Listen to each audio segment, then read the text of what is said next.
le vouloir, Seigneur, de changer les cœurs, de transformer les vies. Amen. Oui, celui-là qui vient à toi, Seigneur, qui dit dans ta parole, il est le plus heureux. Amen. Alors je te demande, Seigneur, de bénir ton roi maintenant. Amen. Sers-toi de lui, Seigneur. Assiste-le par le moyen du Saint-Esprit maintenant. À toi revient toute la gloire, Seigneur. Amen. Amen. Alléluia. Amen.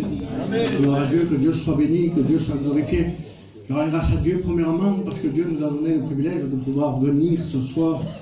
C'était pas facile, la vérité, c'était pas facile. Vous avez entendu mon beau-frère et mon frère en Christ aussi, sont deux frères en Christ. Ça a été un combat pour venir, un grand combat. Jusqu'au dernier moment, là, vers 6h à peu près, là où on devait partir, 6h, 6h15, je voulais prendre le téléphone et appeler Jérémie pour lui dire que je ne pouvais pas venir, on ne pouvait pas venir. Mais il n'y a pas de grande bénédiction sans grand combat. S'il y a des petits combats, c'est qu'il y a des petites bénédictions. Mais quand il y a des grands combats, c'est que la bénédiction est beaucoup plus grande. Donc je pense que ce soir, c'est pas parce que je suis là derrière un pupitre que la bénédiction va tomber plus grande. Non, c'est que le Seigneur a préparé une grande bénédiction pour toi ce soir. Alors ne passe pas à côté.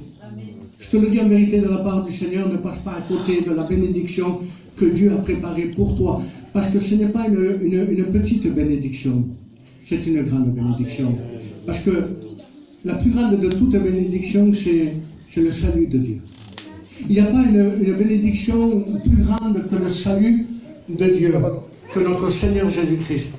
La grâce que Dieu nous fait à chacun d'entre nous, c'est la plus grande et la plus belle de toutes les bénédictions. Alors bien sûr, comme c'est la plus grande de toutes les bénédictions, il y en a un qui ne veut pas. Il y en a un qui ne veut pas que tu sois béni, il y en a un qui ne veut pas que tu sois sauvé, il y en a un qui ne veut pas que tu t'approches de Dieu. C'est l'ennemi de nos âmes. C'est le thème de mon message ce soir. Nous allons voir avec la grâce de Dieu. J'ai intitulé ce message « Les tactiques de Satan ». Et je pense que tout le monde va être concerné, tous. Que ce soit les inconvertis, c'est-à-dire ceux qui n'ont pas fait la rencontre avec Dieu, ceux qui ont refusé le salut encore, qui ne marchent pas avec Dieu, comme les frères et les sœurs en Christ, qui sont ici, qui sont sauvés. Mais ça va concerner tout le monde. Parce que l'ennemi ne veut pas seulement que les gens du dehors ne viennent pas à Dieu, sinon qu'il veut que ceux de dedans sortent et s'éloignent de Dieu. C'est ça le plus important. Est-ce que vous croyez, je vais commencer par ça, par une question, est-ce que vous croyez que nous sommes dans la vérité? Amen. Vous le croyez? Nous sommes dans la vérité. Parce qu'il ne peut pas y avoir deux vérités. C'est pas possible. Il ne peut pas y avoir deux vérités, il ne doit y avoir qu'une seule vérité.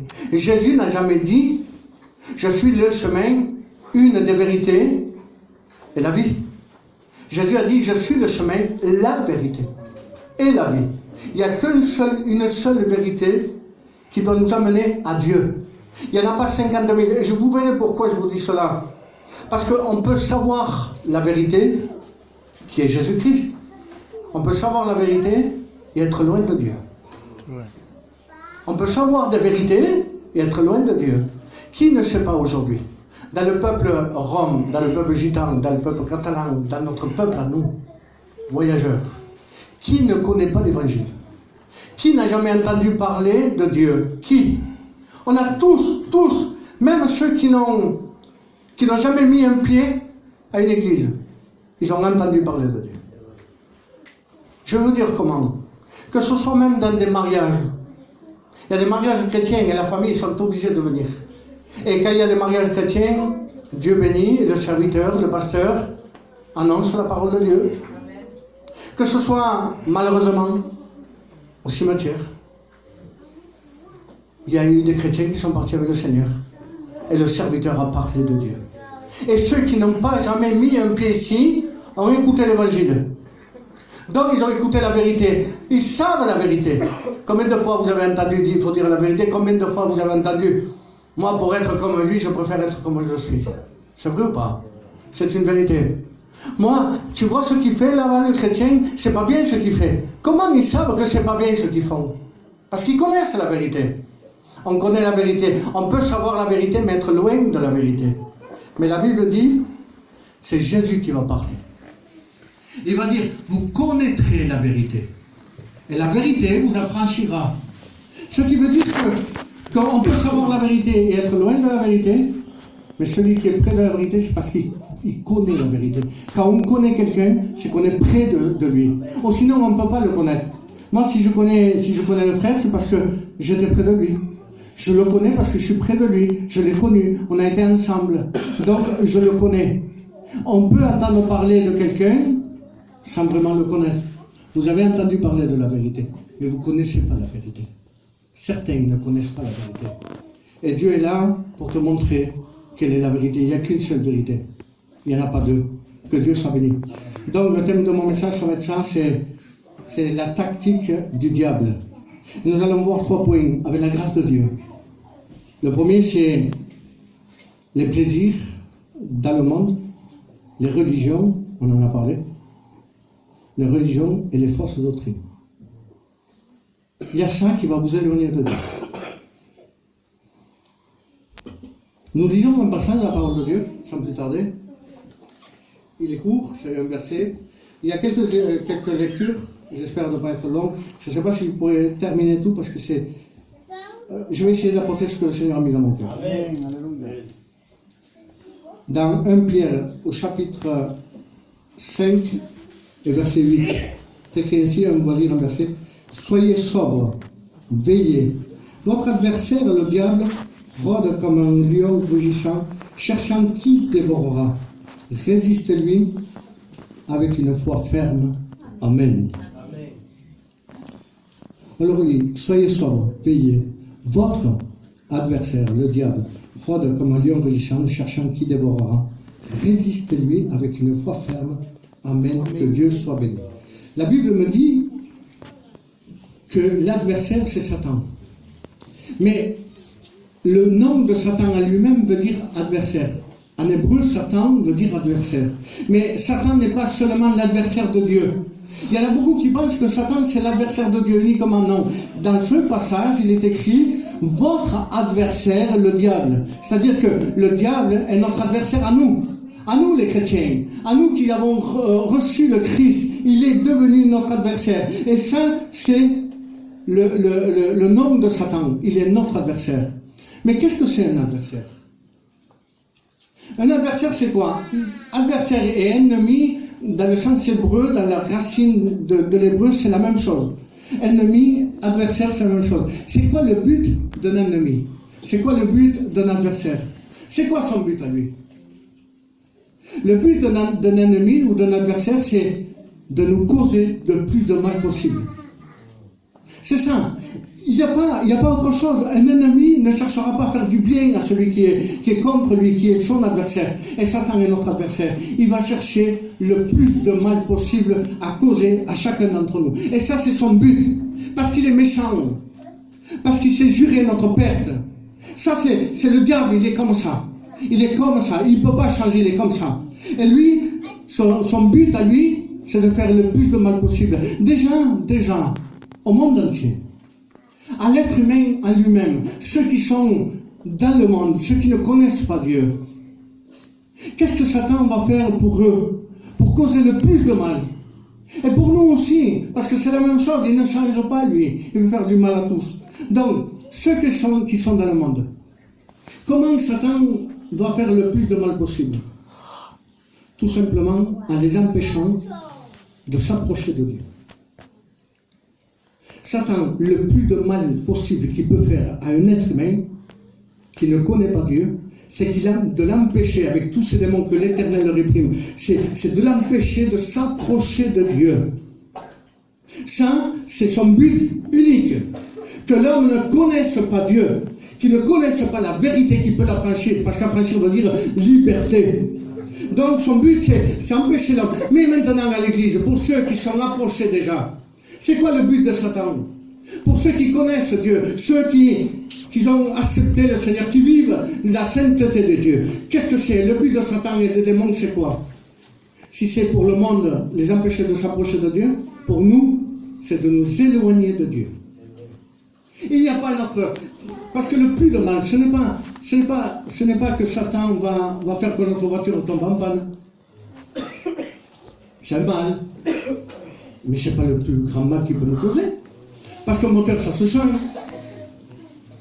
C'est quoi le plus grand mal? Ce n'est pas qu'on ait besoin d'argent pour payer des dettes, parce que de toute façon, je vais vous dire quelque chose. Les dettes que vous aviez il y a un an en arrière, aujourd'hui, vous ne les avez plus. Aujourd'hui, vous en avez de nouvelles. C'est vrai.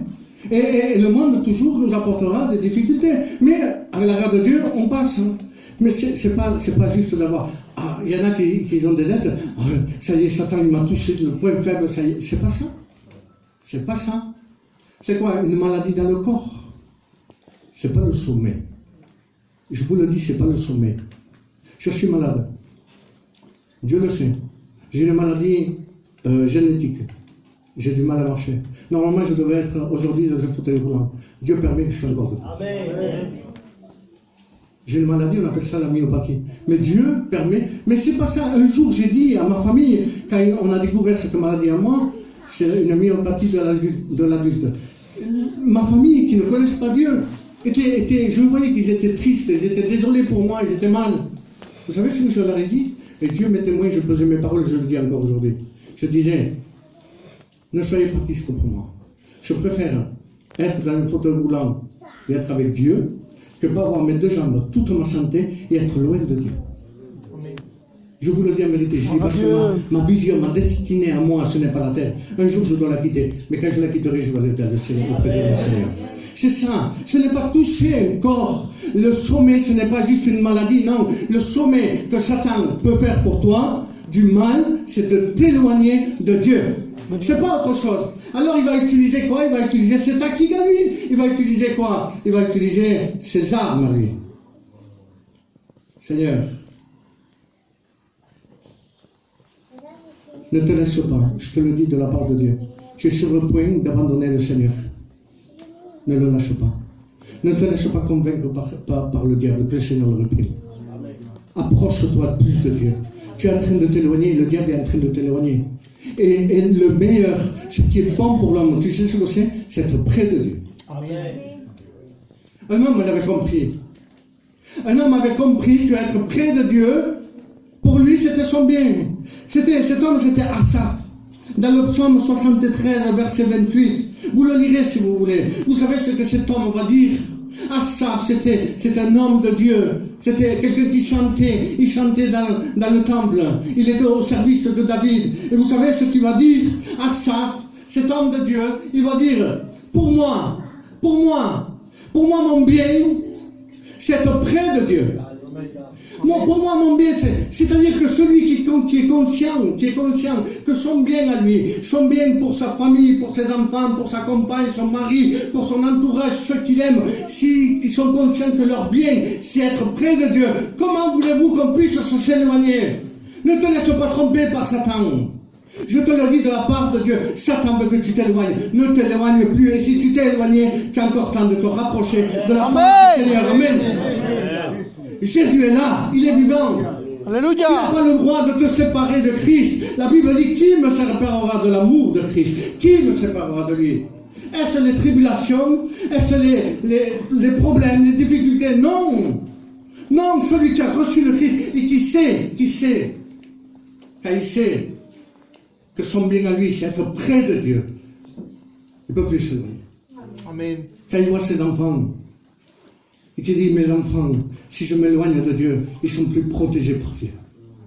Vous savez ce qu'il y a un verset qui dit dans la Bible? Il m'a toujours impressionné, j'ai pas d'enfant. J'ai jamais eu d'enfant. Ça fait 32 ans que je suis marié, jamais eu d'enfant. Mais ce verset m'a impressionné. C'est l'Éternel qui parle. Il dit, si tu me suis, il parle à l'homme et à la femme, si tu me suis, et tu marches selon mes préceptes, je garderai tes enfants. Alléluia. Je garderai tes enfants. Maintenant, prenons ce verset à l'envers. Si tu ne me suis pas, si tu ne gardes pas mes préceptes, mes lois, mes ordonnances, je ne garderai pas tes enfants. Malheur à l'homme que les enfants ne sont pas regardés par Dieu. Qu'est-ce qui arrive aujourd'hui, Seigneur? Ça fait peur. Ton bien à toi, c'est de t'approcher de Dieu. Ce n'est pas t'éloigner de Dieu. Que Dieu soit béni. Donc, c'est quoi les tactiques de Satan? Je l'ai dit. La première, c'est quoi? C'est les plaisirs dans le monde. Satan va empêcher les gens du monde de s'approcher de Dieu par rapport au plaisir qu'ils ont. Et aujourd'hui, on dirait, je ne sais pas si vous voyez comme moi, mais on dirait qu'il y a une prolifération, il y a une multiplication des plaisirs dans le monde. J'entends parler. Prenons, avant ça ne se faisait pas. Aujourd'hui, là où je suis ici, je ne sais pas. Mais là où je suis, j'ai dit dernièrement, j'ai jamais eu de la haine autant pour le ballon, pour le foot, comme j'en ai aujourd'hui. Tous les jeunes, de là où je suis, dès qu'ils entendent qu'il y a un match à la télé de Barça ou peu importe, écoutez-moi, ils ratent toutes les réunions. Ils ne viennent plus. C'est des plaisirs que le monde donne, que Satan offre aujourd'hui. Et ils sont en train de les dévier de la vraie présence de Dieu. Il y a des plaisirs, parce que Satan connaît. Il a connu et il connaît ce qu'on a aimé dans le monde, ce qu'on a aimé dans la chair. Avant de nous convertir, on vivait dans la chair et on vivait dans le monde. Et Satan sait ce qu'on a aimé. Chacun d'entre nous, on sait ce qu'on a aimé. On sait ce qu'on aime. Satan ne va pas utiliser les mêmes tactiques pour tous. C'est-à-dire pour les jeunes, qu'est-ce qu'il va faire? Pour les jeunes, il va utiliser, mais qu'est-ce que tu fais? Tu vas t'ennuyer à la réunion.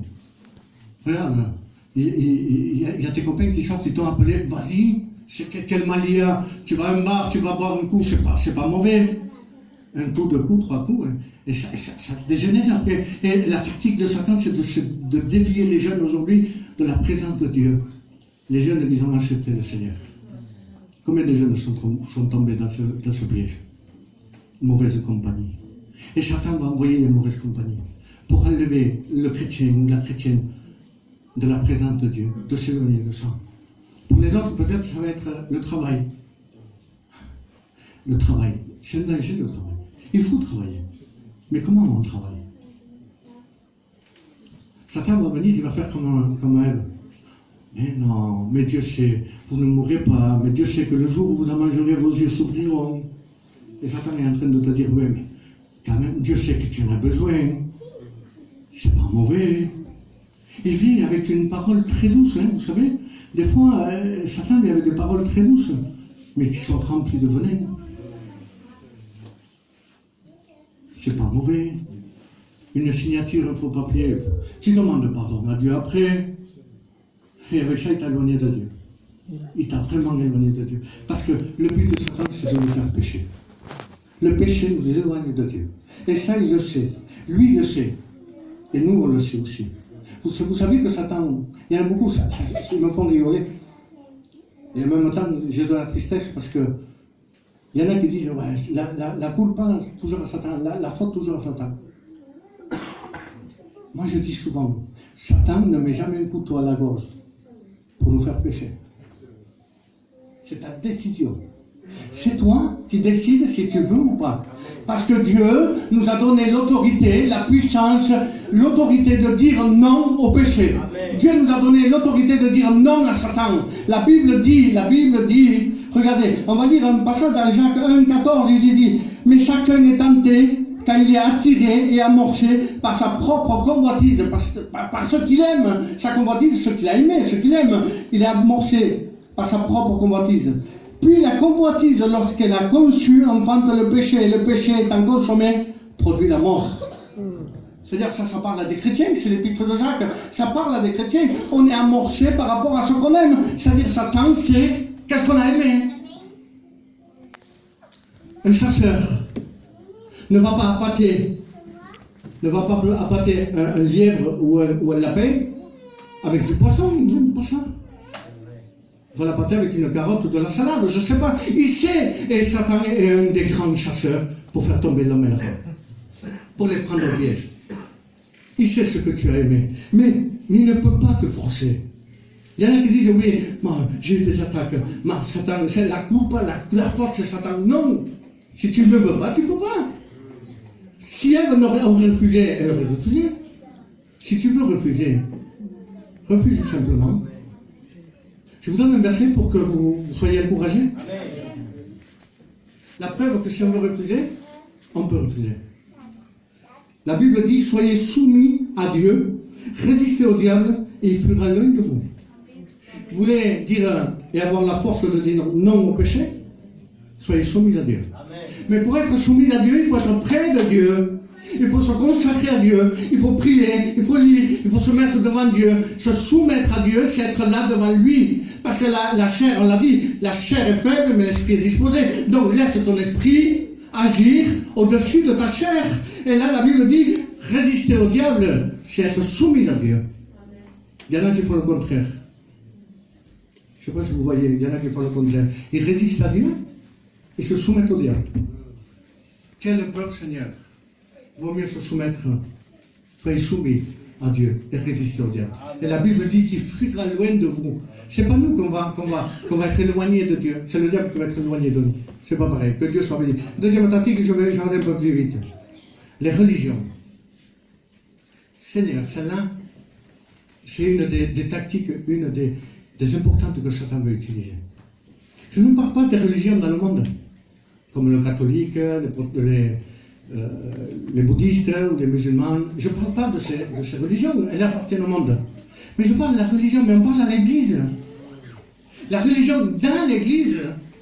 C'est ça. Satan veut que tu deviennes un religieux de l'église. Et c'est quoi un religieux? Pour vous, c'est quoi un religieux? Allez, dites-moi. C'est quoi un religieux pour vous? Un religieux, c'est celui qui pratique, celui qui fait, celui qui vient aux réunions, celui qui est là, mais qui n'a pas d'amour dans son cœur. Le religieux n'a jamais d'amour dans son cœur. Il croit, il fait, il croit connaître, mais il ne connaît pas. La vérité, c'est ça. Un religieux n'a jamais d'amour. Regardez la preuve, Luc 10, 30. Vous savez ce qu'il est parlé? Il est parlé d'un homme.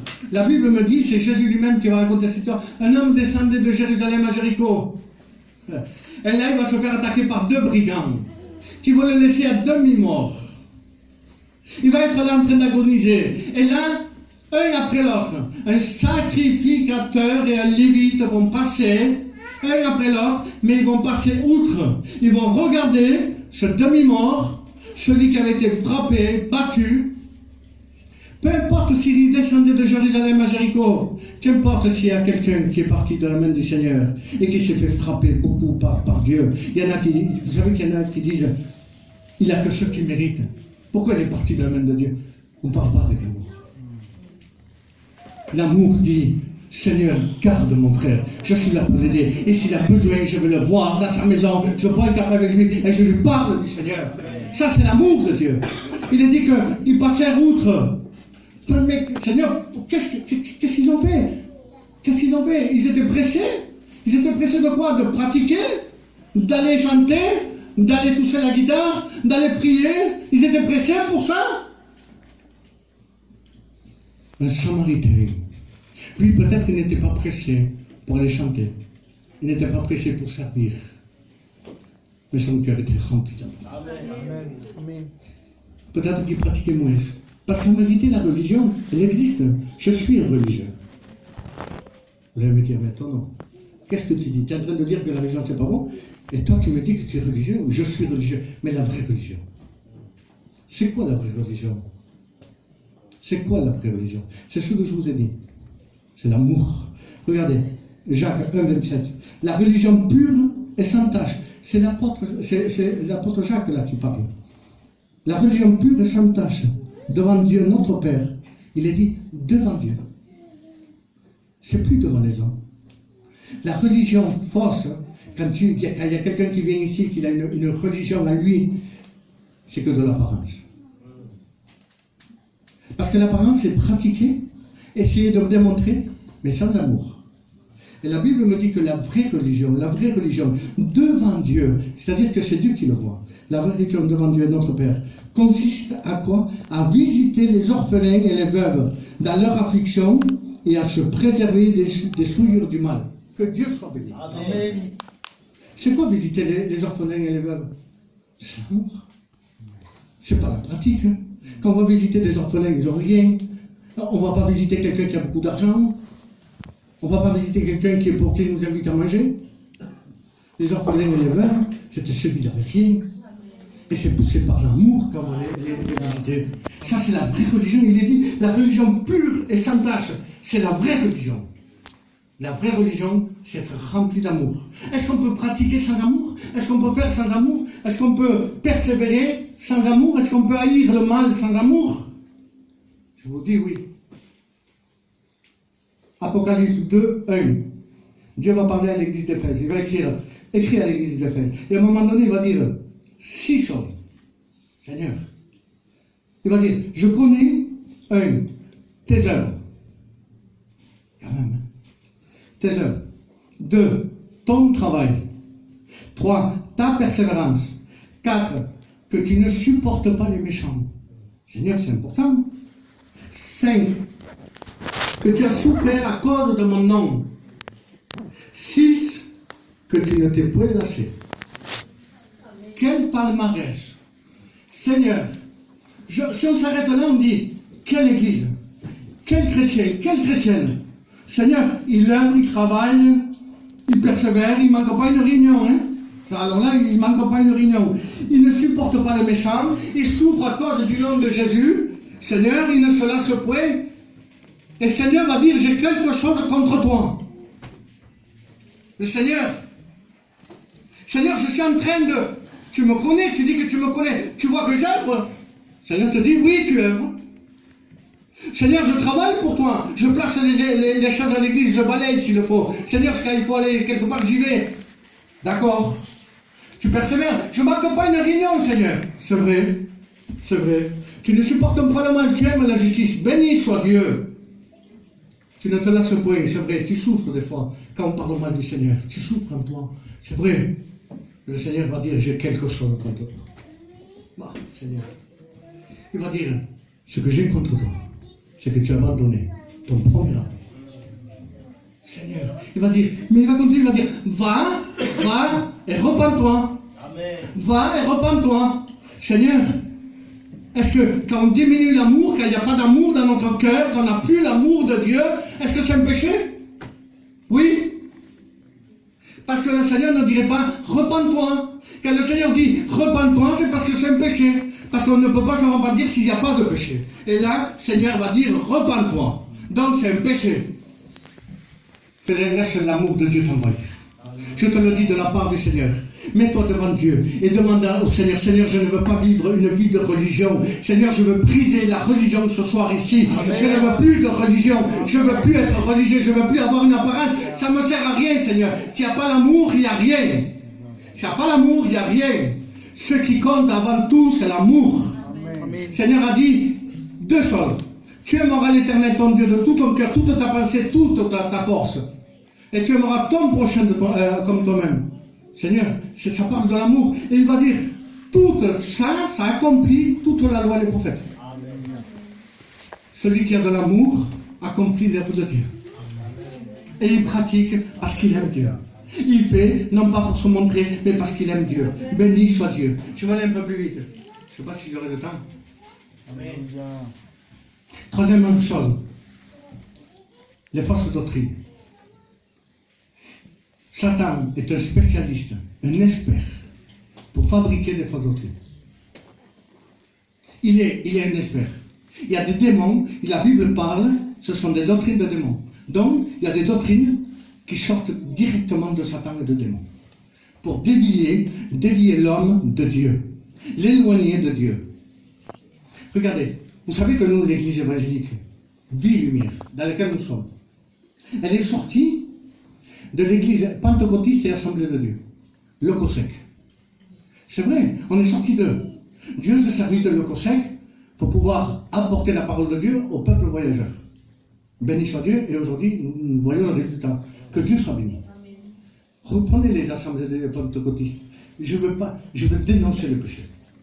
Je suis là non pas pour cacher, mais dénoncer le péché. Je suis là pour annoncer le Christ, mais dénoncer le péché. Parce que c'est un péché devant Dieu. Cette assemblée, aujourd'hui, beaucoup d'églises et de pasteurs font prêcher les femmes. C'est une fausse doctrine. Paul va dire à un moment donné, je ne permets pas à la femme d'enseigner. Je ne permets pas à la femme d'enseigner. C'est malsain à une femme de parler dans l'église. C'est marqué, c'est biblique, d'accord. Mais où c'est qu'on voit un passage dans la Bible, mais réel, que la femme ne doit pas prêcher, et encore moins avoir le désir d'annoncer la parole de Dieu? Même le désir d'annoncer, c'est un péché, le péché rentré. Vous savez où ce qu'on le voit? À un moment donné, Dieu, dans l'Ancien Testament, parle à Moïse. Le peuple d'Égypte, le peuple hébreu sort de l'Égypte. Ils sont dans le désert. Et Dieu se révélait toujours par Moïse. Toujours. Et à un moment donné, Moïse a un frère et deux sœurs, Aaron et Marie. Et ces deux personnes, le frère et la sœur de Moïse, vont parler, critiquer, et vont dire, est-ce que Dieu parlerait simplement que par la bouche de Moïse, que par lui? Est-ce que Dieu ne peut pas parler aussi par notre bouche? Marie et Aaron vont dire ça, ils vont murmurer Moïse. Et Dieu écoute, parce que Dieu... Alléluia. Excusez-moi. Dieu écoute tout. Alors à un moment donné, qu'est-ce qui se passe? Dieu va venir, va dire, Moïse, Aaron, Marie, venez là, tantôt dans la situation. Rentrez. Va dire à Moïse, à Aaron et Marie, moi je parle à Moïse face à face. Et Dieu va faire tomber une lèpre sur Marie. Vous le lirez, c'est comme ça. Dieu va faire tomber une lèpre sur Marie. Mais je me suis dit, Seigneur, quand je lis ce passage, j'ai dit, Seigneur, parce que Dieu me l'a révélé, je pense que ça vient de Dieu. Amen. Seigneur, pourquoi Marie? Pourquoi pas Aaron? Seigneur, Aaron aussi, il a parlé mal. Aaron aussi, il a critiqué. Aaron aussi voulait faire. Aaron aussi voulait faire. Pourquoi pas Aaron? Pourquoi Marie simplement? Parce que pour Aaron, ce n'était pas un péché de parler de la parole de Dieu. Marie, c'est un péché. Et elle savait. Et Dieu envoie la lèpre qui est symbole du péché. Et Dieu va dire, séparez Marie du camp. Heureusement que Moïse a intercédé pour elle. Heureusement que Moïse a intercédé. Ce qui prouve que la femme qui a un désir de prêcher, d'annoncer la parole de Dieu, c'est un péché. C'est dans ce passage. C'est un péché pour la femme d'annoncer la parole de Dieu. Et beaucoup d'églises aujourd'hui le font. Pourquoi? Pour dévier le peuple de Dieu de la volonté de Dieu et de Dieu. Parce que ce qui est péché nous sépare de Dieu. Il y a une autre doctrine, je vais finir avec ça. Il y a une autre doctrine qui cause beaucoup aujourd'hui du dommage à nos églises. C'est rentré, ça fait un moment que c'est rentré. Là où j'étais, ça a causé beaucoup de dommages. Il y a des serviteurs qui sont tombés. Il y a un des serviteurs que je connais, que j'ai connu ça fait très longtemps, c'est lui qui m'avait baptisé à l'époque, ça fait plus de 27 ans à peu près. Il est tombé dans cette doctrine. C'est la doctrine calviniste, de la prédestination. L'élection de Dieu, sauver, toujours sauver. Je peux vous assurer de la part de Dieu que c'est faux et archi faux. Que c'est une doctrine de démon. Pour dévier les gens. Vous savez ce que le Seigneur m'a permis de faire. Dieu, depuis que j'ai vu ce qui s'est passé, il y a quelques années en arrière, j'ai commencé à étudier parce qu'il y a des membres de ma famille qui faisaient partie de la même église. Moi, j'étais plus là-bas. Mais il y a des membres de ma famille qui étaient. Et j'avais peur qu'ils soient contaminés par ça. J'ai eu peur qu'ils soient contaminés par ça. Alors, qu'est-ce que j'ai fait? Je le dis devant Dieu. Ce n'est pas pour me glorifier, ni pour me mettre, pour m'élever. Ça serait de l'orgueil, je serais mal devant Dieu. Je ne veux pas me séparer de Dieu. Je veux être plus près encore. Amen. Je l'ai fait pour ma famille. Je me suis mis à part. J'ai commencé à étudier ce thème. J'ai commencé à étudier ce thème pendant des mois et des mois. Je ne dormais plus. Dieu m'en est témoin. Je me levais à 5 h du matin. Je me couchais à 2 h du matin. Le matin, on dirait qu'on m'a réveillé. Ma femme en est témoin. Pendant des mois et des mois, j'ai étudié. J'ai scruté la Bible. Je demandais à Dieu. Et pendant des mois, Dieu m'a donné à faire une étude. Et là, Dieu m'a fait voir que là, cette doctrine, il y a beaucoup de passages dont les calvinistes se servent. Et un des passages, c'est un passage qui parle, c'est Paul qui va parler aux épîtres, aux Éphésiens. Et regardez ce qu'il va dire. On va le lire parce que c'est tellement important. C'est tellement important que je ne veux pas partir sans dire ça. Il va dire dans l'épître aux Éphésiens, au chapitre 1er, il va dire Paul, apôtre de Jésus-Christ par la volonté de Dieu, aux saints qui sont à Éphèse et aux fidèles en Jésus-Christ. Il va dire que la grâce et la paix vous soient données de la part de Dieu notre Père et Seigneur Jésus-Christ. Béni soit le Dieu, le Père de notre Seigneur Jésus-Christ, qui nous a bénis de toute bénédiction spirituelle dans les lieux célestes en Christ. À lui, Dieu nous a élus. À lui, Dieu nous a élus. Avant la fondation du monde, pour que nous soyons saints et irréprochables devant lui.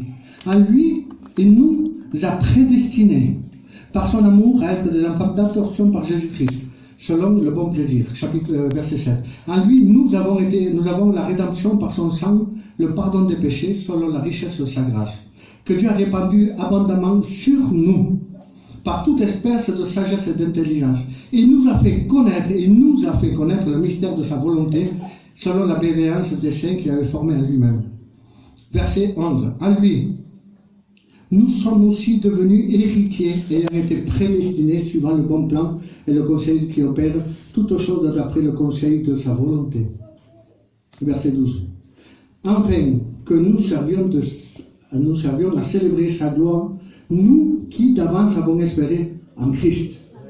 Que Dieu soit béni. Là, Paul va parler. Il va parler à une certaine catégorie de personnes qui étaient à Éphèse. L'église d'Éphèse, il y avait deux catégories. Non pas deux catégories de sauvés. Ils étaient tous sauvés. Mais il y avait des juifs convertis et des païens convertis. Et il va dire, moi Paul, il va faire la salutation aux saints qui sont à Éphèse et aux fidèles. Pourquoi aux saints et aux fidèles? On dirait qu'il y a deux. Il aurait dit aux saints qui sont fidèles. Il n'y a qu'une seule catégorie. Mais il va dire aux saints et aux fidèles qui sont à Éphèse. Il va dire nous avons été élus. Nous avons été prédestinés. Nous avons été adoptés. Nous sommes des enfants d'adoption. Nous. Il va parler de nous. Pourquoi Paul va dire nous? Parce qu'il était juif.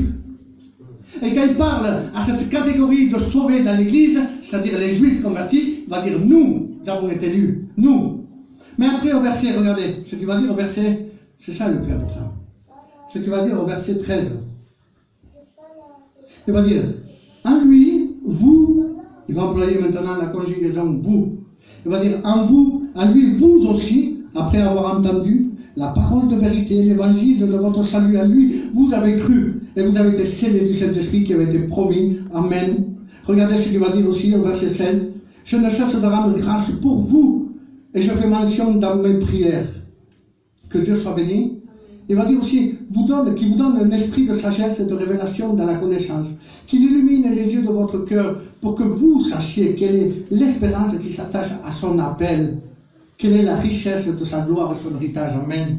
Regardez ce qu'il va dire au verset 2, au chapitre 2. C'est pour vous montrer que le vous et le nous, c'est pas pareil. Il va dire, vous étiez morts par vos offenses et par vos péchés, dans lequel vous marchiez autrefois selon le train de ce monde, selon le prince de la puissance de l'air, de l'esprit qui agit maintenant dans les fils de la rébellion. Nous aussi, il va dire, nous étions de ce nombre. C'est-à-dire que Paul va dire qu'eux aussi, ils étaient pécheurs. Eux aussi, ils étaient pécheurs. Parce que soit juif ou païen, les deux ont besoin de la repentance. Les deux savent qu'ils sont pécheurs. Ici, on ne parle pas d'élus parce que, selon les calvinistes, être élu, ça veut dire que Dieu choisit une personne, mais alors il ne veut pas la choisir. Dieu va mettre la repentance et le salut dans une personne, et dans l'autre, il ne va pas la mettre. Donc Dieu va faire un favoritisme. Et là, Paul va dire, non, nous aussi, nous avons été pécheurs, nous aussi, nous avons reçu la grâce de Dieu, parce qu'il faut se repentir, que Dieu soit béni. Et là, regardez ce qu'il va dire.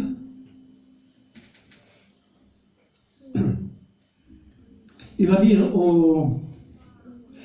que c'est par grâce que vous êtes sauvés par le moyen de la foi.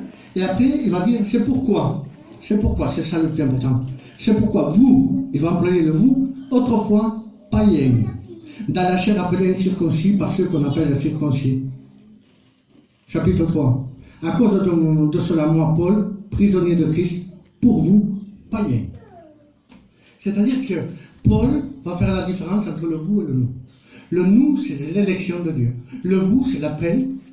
Mais les deux ont besoin d'une repentance. Alors, c'est quoi la prédestination? C'est quoi la prédestination? La prédestination, ce n'est pas juste un individu. Ce n'est pas parce que c'est un juif qui va être sauvé. Ce n'est pas obligé. Judas a été perdu. C'est vrai ou pas? Il était juif. Il a été perdu. Il n'a pas été. C'est pas parce qu'il était juif qu'il c'est obligé qu'il aille au paradis. C'est pas ça. C'est pas le salut à un individu. C'est pas prédestiné à une seule personne. Non. Dieu s'est prédestiné un peuple entier. Un peuple, pas un individu. C'est-à-dire qu'Israël est prédestiné, pas les païens, c'est Israël. Et vous savez comment on le voit? C'est simple. Un jour, Dieu va appeler Abraham. Il va dire, Abraham, sors. Sors de ta patrie, sors de ta maison, de la maison de tes parents. Sors, sors. Et Abraham va sortir avec sa femme Sarah. Il va obéir à Dieu. Il va sortir. Mais Dieu voulait s'acquérir un peuple à lui. Dieu voulait un peuple qui lui appartienne à lui, parmi tous les peuples de la terre. Mais il n'existait pas aucun. Donc Dieu va former un peuple. Il va se choisir un peuple. Et Dieu va appeler Abraham. Vous savez qu'Israël, c'est un miracle qu'il existe. Vous savez que normalement Israël ne devrait pas exister. Normalement Israël ne devrait pas exister. Israël existe parce que c'est le miracle de Dieu. Amen. Regardez, Sarah, elle sort avec Abraham. Avec le respect que je dois à tous, Sarah était stérile. Impossible d'enfanter. Mais quand Dieu donne la promesse d'Isaac, du fils, de la promesse, non seulement Sarah était stérile, mais en plus, les deux étaient avancés en âge. Impossible d'avoir des enfants. Même aujourd'hui, avec la technologie qu'il y a, aujourd'hui, avec la médecine qu'on peut avoir, ce serait impossible que Sarah puisse enfanter avec la médecine, ce serait impossible. Donc c'est un miracle de Dieu. Dieu offre à Abraham et à Sarah, sa femme, un fils. Le miracle vient de Dieu. Donc Isaac sort, Isaac vient, et c'est le miracle de Dieu. Normalement Isaac ne devait pas exister. Et Dieu permet qu'il existe. Pourquoi? Pour s'acquérir un peuple élu, béni soit Dieu. À partir de là, Isaac, lui, a pris son mari avec Rebecca. Non seulement ça, Rebecca aussi est stérile. Au bout de 40 ou 60 ans, je ne sais plus, il prie Dieu et Dieu leur donne un enfant. Des jumeaux. Jacob. À un moment donné, Jacob, il va avoir 12 enfants, les 12 tribus d'Israël. Israël existe parce que Dieu l'a voulu. Amen. Et c'est le peuple élu de Dieu. Élu, ça veut dire choisi de Dieu. Pourquoi le peuple élu de Dieu? Pourquoi Dieu a voulu un peuple élu? Pourquoi Dieu s'est prédestiné à un peuple? Vous savez pourquoi? Pour recevoir le prédestiné. Amen. C'est le prédestiné, c'est Jésus-Christ. Celui qui devait venir de tout temps. Regardez dans 1 Pierre, il va le dire. 1 Pierre 19. Il va dire que Dieu a envoyé son Fils prédestiné comme un agneau pour venir mourir pour chacun d'entre nous. Donc, il fallait bien un peuple prédestiné, un peuple choisi de Dieu pour faire venir le prédestiné qui est Jésus-Christ, celui qui a été choisi dès le commencement, avant même la fondation du monde. Amen. Que Dieu soit béni. C'est Dieu qui s'est pris un peuple. Tu n'es pas prédestiné, tu es appelé. Amen. Si un jour, Satan, que le Seigneur le reprime, il vient te mettre une pensée dans ta tête, ou quelqu'un viendrait te dire, mais toi tu es sauvé, tu as accepté le Seigneur, tu es baptisé, c'est fini, c'est pas grave. De toute façon, tu es sauvé. C'est faux, on peut perdre le salut. On peut perdre le salut. Jésus a dit un jour à quelqu'un, il va dire, le Seigneur va dire, si tu vois ton frère pécher, tu vois ton frère, c'est un frère, hein? Si tu vois ton frère pécher, va et reprends-le. Si tu écoutes, tu l'aurais gagné, donc il est perdu. Il dit, mais si tu n'écoutes pas, avertis l'Église. Ou avertis deux témoins. Et s'il n'écoute pas de témoins, avertis l'Église. Mais s'il n'écoute pas l'Église, qu'il soit considéré comme un païen et un publicain. Et un païen et un publicain, c'était quoi? C'était ceux qui n'avaient pas reçu la grâce. Ils avaient besoin de se repentir pour être sauvés. Donc le salut, on peut le faire. Si on te dit, le salut, tu ne peux pas le faire, c'est faux. C'est une fausse doctrine. Si tu ne te maintiens pas dans la voie de Dieu, dans la sainteté de Dieu, tu ne pourras pas monter dans le ciel.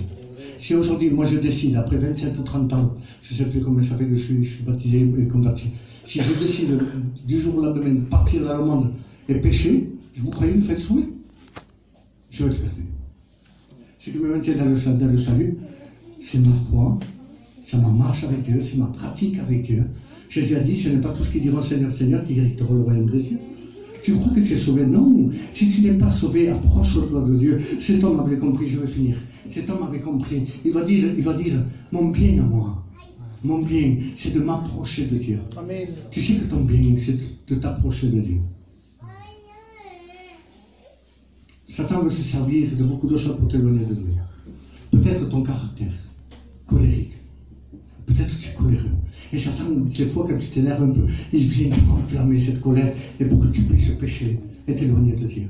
Peut-être Satan, il veut t'empêcher de t'approcher de Dieu avec peut-être une bouteille, ou je ne sais pas, avec même des drogues, je ne sais pas.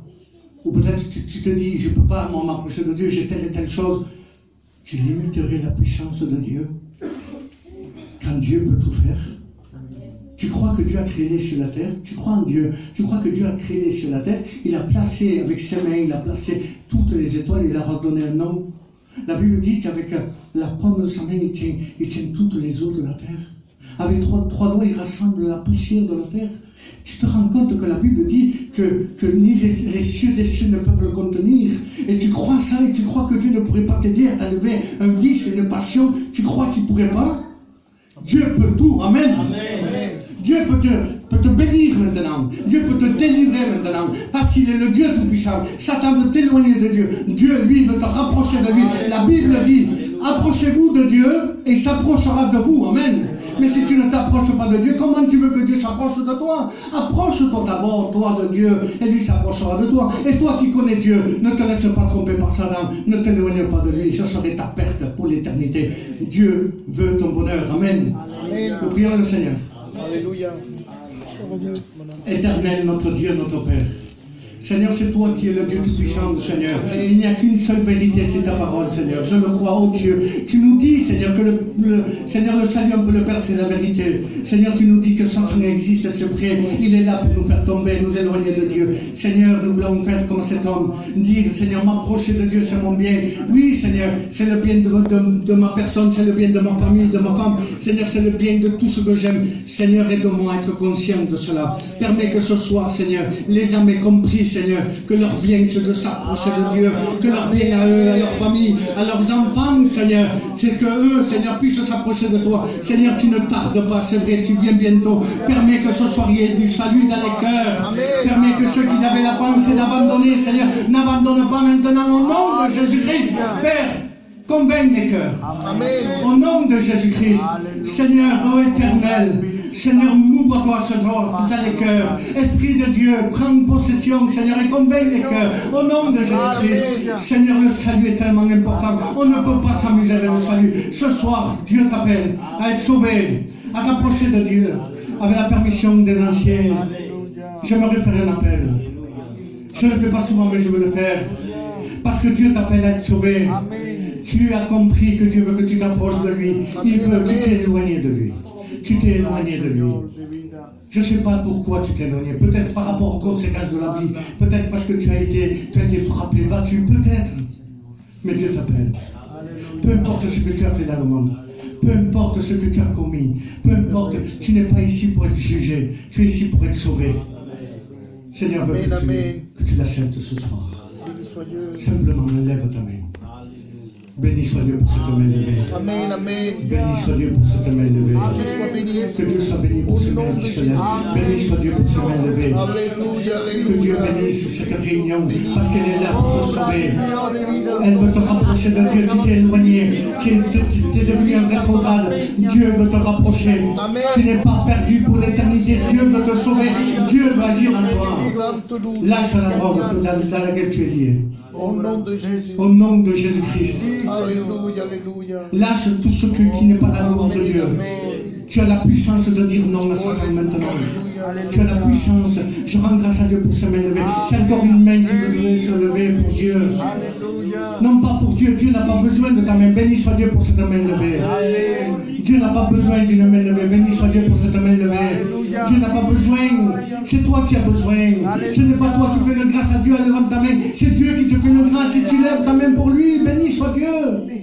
Dieu veut te sauver ce soir. Est-ce que tu ne sais pas que le salut est tellement important? Satan, il te tient lié. Il te tient lié. Tu crois que non, c'est vrai, il te tient lié. Lâche la main de Satan. Au nom de Jésus-Christ. Et prends la main de Jésus. Il est mort à la croix pour toi. Alléluia, Jésus. Il est mort à la croix pour toi. Il t'aime tellement que cette réunion, elle est faite pour toi. Je demanderai à tous ceux qui ont levé leurs mains de se mettre debout, s'il vous plaît. N'ayez pas honte, parce que la honte ne vient pas de Dieu, la honte vient de Satan. Et Dieu veut te sauver. Béni soit Dieu, Amen. Amen, amen. Amen. Béni soit Dieu pour ceux qui se lèvent. Alléluia. Si tu as encore le temps, lève-toi au nom de Jésus-Christ. Dieu veut te sauver, Dieu veut te sauver, Dieu veut te sauver. Ne refuse pas l'appel de Dieu, ne refuse pas la parole de Dieu, ne refuse pas cette invitation que Dieu te fait. Que Dieu soit béni. Béni soit Dieu pour ces personnes qui se sont levées. Que Dieu les bénisse, que Dieu les garde, qu'à partir de maintenant, ils se sentent libérés au nom de Jésus-Christ. Dieu est grand, Amen. Amen. Dieu est là, Amen. Amen. Dieu veut te bénir, Amen. Alléluia. Dieu veut que tu sortes des ténèbres, te places dans la lumière, Amen. Cette réunion, elle est importante parce que Dieu veut te sauver. Que Dieu soit béni, que Dieu soit glorifié. Jérémie, tu veux prier pour ceux qui sont levés? Alléluia, Jésus. Amen. Béni soit Dieu. Seigneur, nous voulons t'adorer. Nous voulons te dire merci. Parce que Seigneur, tu avais prévu ces moments. Amen. Seigneur, tu les connaissais déjà d'avance. Au nom de Jésus. Tu savais, Seigneur, que ta parole serait annoncée. Seigneur, tu as attiré ces personnes dans ce lieu. Parce que Seigneur, tu voulais les bénir. Amen. Seigneur, merci pour ceux qui ont répondu à l'appel. Merci pour ceux qui se sont laissés comprendre. Ceux qui se sont laissés, Seigneur, qui ont compris ta parole, Seigneur. Qui se sont laissés convaincre, Jésus-Christ, par ton esprit.